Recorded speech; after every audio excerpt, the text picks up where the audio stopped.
বাঙালি তথা সমস্ত বিশ্বের কাছে গর্বের মানুষ ছিলেন বিশ্বকবি রবীন্দ্রনাথ ঠাকুর। তিনি যেমন ছিলেন অগ্রণী বাঙালি কবি, তেমনই ছিলেন ঔপন্যাসিক, সঙ্গীত স্রষ্টা, নাট্যকার, চিত্রকার, ছোট গল্পকার, প্রাবন্ধিক, অভিনেতা, কণ্ঠশিল্পী ও দার্শনিক। তাকে বাংলা ভাষার সর্বশ্রেষ্ঠ সাহিত্যিক বলে মনে করা হয়। তিনিই ছিলেন প্রথম ভারতীয় এবং প্রথম এশিয়ান যিনি সাহিত্যের জন্য নোবেল পুরস্কার পান। কবিগুরু তথা বিশ্বকবি রবীন্দ্রনাথ ঠাকুরের সৃষ্টিগুলির মধ্যে ছিল 52টি কাব্যগ্রন্থ, 38টি নাটক, 13টি উপন্যাস, 95টি ছোট গল্প, 1915টি গান এবং 36টি প্রবন্ধ ও অন্যান্য গদ্য সংকলন। এই রবীন্দ্রনাথ ঠাকুরের লেখা দুটি গান বর্তমানে ভারত ও বাংলাদেশের জাতীয় সঙ্গীত। তিনি এমন একজন মানুষ ছিলেন যার প্রতিভা ও সৃষ্টি সম্পর্কে বলে শেষ করা যাবে না। তবুও আজ আমরা জানার চেষ্টা করব এই রবি ঠাকুরের জীবনের সংক্ষিপ্ত জীবন কাহিনী সম্পর্কে। চলুন আর সময় নষ্ট না করে জানা যাক কবিগুরুর জীবন কাহিনী সম্পর্কে।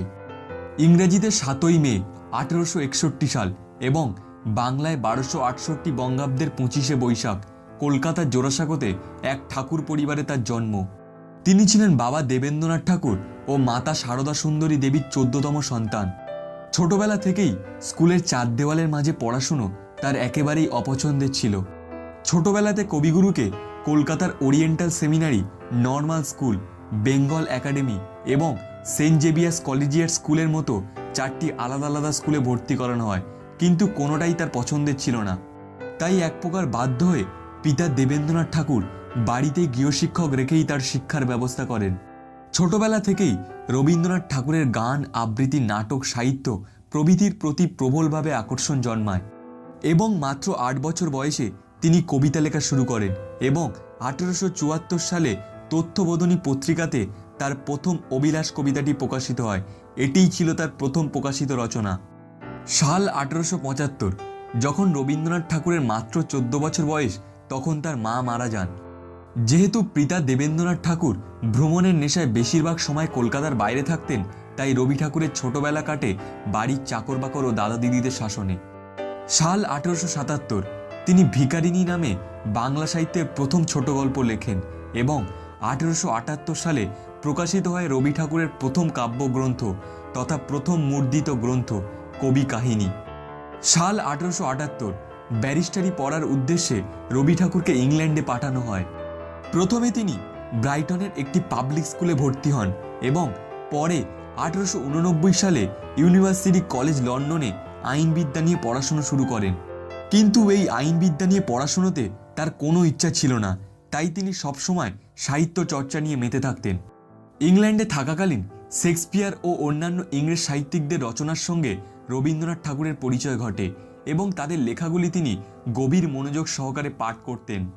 সাল 1880 প্রায় 1.5 বছর ইংল্যান্ডে কাটিয়ে কোনো ডিগ্রি না নিয়ে এবং ব্যারিস্টারি পড়া শেষ না করেই তিনি দেশে ফিরে আসেন। ইংল্যান্ডে থাকাকালীন তার ইংল্যান্ড বসবাসের অভিজ্ঞতার কথা ভারতীয় পত্রিকায় পত্রাকারে পাঠাতেন তিনি।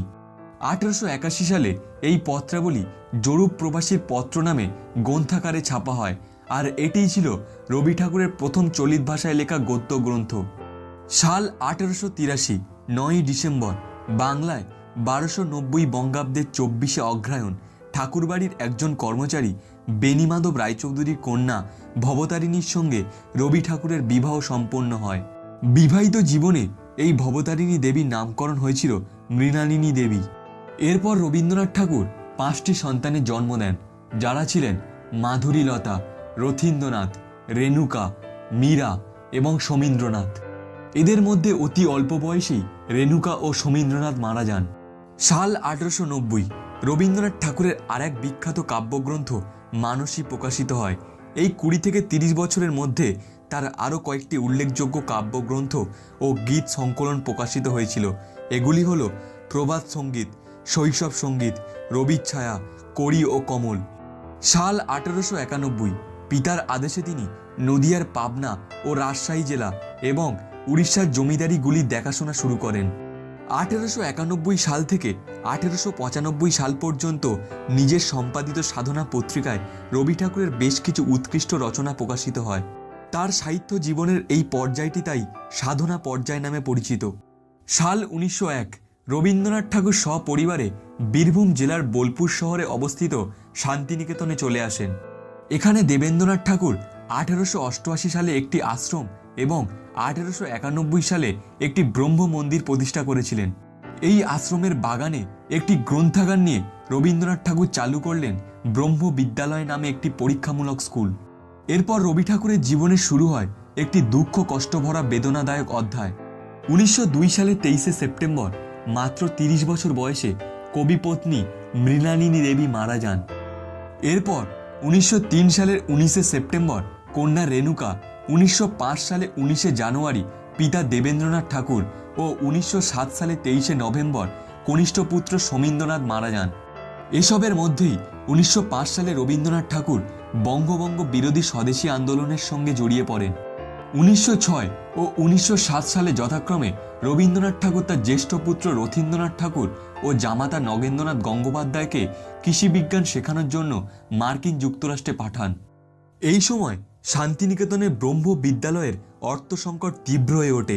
পাশাপাশি পুত্র ও জামাতার বিদেশে পড়াশোনার ব্যয়ভারও রবীন্দ্রনাথ ঠাকুরকে বহন করতে হতো। তাই এসব খরচ সামলাতে এক প্রকার বাধ্য হয়ে রবীন্দ্রনাথ ঠাকুর স্ত্রীর গয়না ও পুরীর বসতবাড়িটি বিক্রি করে দেন। ইতিমধ্যে বাংলা ও বহির্বঙ্গে রবীন্দ্রনাথ ঠাকুরের কবিখ্যাতি ছড়িয়ে পড়ে। 1901 সালে নৈবেদ্য ও 1906 সালে খেয়া কাব্যগ্রন্থের পর 1910 সালে তার বিখ্যাত কাব্যগ্রন্থ গীতাঞ্জলি প্রকাশিত হয়।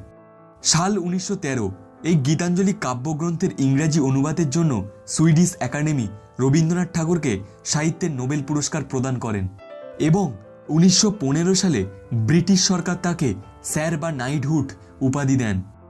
সাল 1919 জালিয়ানওয়ালাবাগ হত্যাকাণ্ডের প্রতিবাদে তিনি এই নাইটহুড উপাধি বর্জন করেন। সাল 1921 কবিগুরু এবং আরও কয়েকটি ব্যক্তি মিলে শান্তিনিকেতনের অদূরের সুরুল গ্রামে পল্লী সংগঠন কেন্দ্র নামে একটি সংস্থা প্রতিষ্ঠা করেন।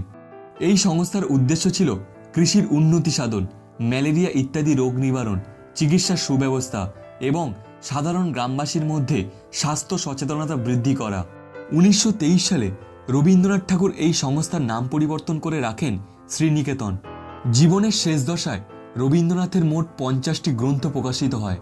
তার এই সময়কার কাব্যগ্রন্থের মধ্যে বিশেষভাবে উল্লেখযোগ্য ছিল পুনশ্চ, শেষ সপ্তক, শ্যামলী এবং পত্রপুট। জীবনের এই পর্বে সাহিত্যের নানা শাখায় পরীক্ষা নিরীক্ষা চালিয়েছিলেন রবীন্দ্রনাথ ঠাকুর।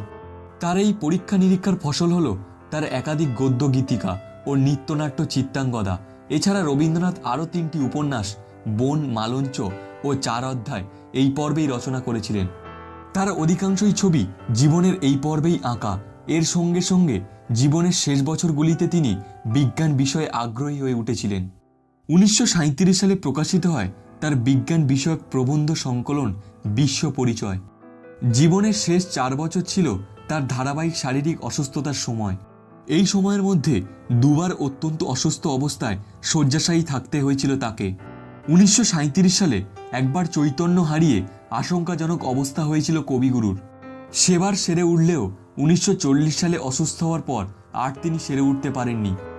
দীর্ঘ রোগভোগের পর 1941 সালে জোড়াসাঁকোর বাসভবনেই শেষ নিঃশ্বাস ত্যাগ করেন কবিগুরু রবীন্দ্রনাথ ঠাকুর। রবীন্দ্রনাথ ঠাকুর মোট 12 বার বিশ্ব ভ্রমণে বেরিয়েছিলেন। 1878 থেকে 1932 সালের মধ্যে তিনি 5টি মহাদেশের 30টিরও বেশি দেশ ভ্রমণ করেন।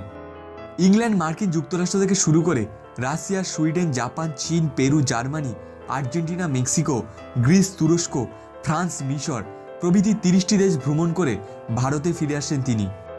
মাত্র 8 বছর থেকে তার লেখা শুরু, আর মারা যাওয়ার 7 দিন আগে পর্যন্ত তিনি রচনা করে গেলেন কিছু অমর সৃষ্টি, যা চিরজীবন বাঙালি তথা বিশ্ববাসীর হৃদয়ে অমর হয়ে থাকবে।